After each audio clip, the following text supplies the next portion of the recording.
جب رسول اللہ کو زد و کوبا گیا، مارا پیٹا گیا، شہر سے باہر نکال دیا گیا، لوگ آئے اور خدیجہ سے کہتے جانتے ہو تمہارے شوہر کو شہر سے نکال دیا گیا ہے، وہ لہو لہان ہے اور نعوذ باللہ عنقریب ان کی جان جانے والی ہے۔ جناب خدیجہ رسول اللہ کو اپنے ہمراہ لے کر شہر مکہ میں آئیں۔ اپنے گھر کی جانب جب آپ چلتی ہوئی آ رہی تھیں تو دوبارہ دیوانے لوگ آئے اور آپ کی جانب پتھر مارنے لگے۔ جناب خدیجہ یہ اس زمانے کی خاتون تھی جہاں آپ سب جانتے ہیں عورت کی وقعت کیا تھی، اونٹ پر قربان ہو جاتی تھی 100 عورتیں۔ ایک سرخ اونٹ کی قیمت کیا تھی؟ 100 عورتیں بطور کنیز۔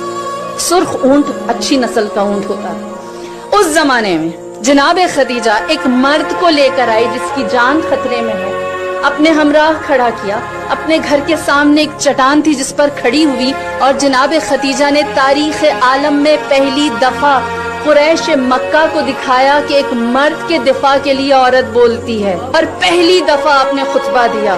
آپ اس چٹان پر کھڑی ہوئی اور آپ نے فرمایا اے لوگو تمہاری حیا کہاں چلی گئی؟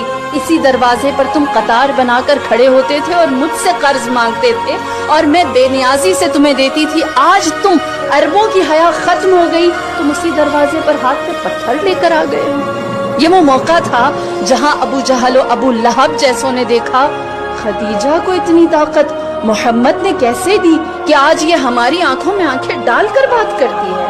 اور جناب خدیجہ کی ہیبت، وقار، کلام کے اندر لہجہ اور آپ کا سخن، فصاحت اور بلاغت اور میں یوں کہوں اعتماد ایسا تھا کہ سب بکھر گئے، کوئی محمد کو کچھ نہ کہہ سکا، سب جان گئے اب خدیجہ صرف مالدار نہیں ہے، اب اس کی طاقت صرف دولت نہیں ہے، اب خدیجہ کے پاس ناز کرنے کے لیے محمد ہے، اور اس کا اعتماد اب وہ مال و دولت کی بنیاد پر نہیں۔ لہٰذا عورت پہلی دفعہ سامنے طاقتور ہو کر آئی، قریش مکہ جان گئے کہ اب یہ وہ عورت نہیں رہی۔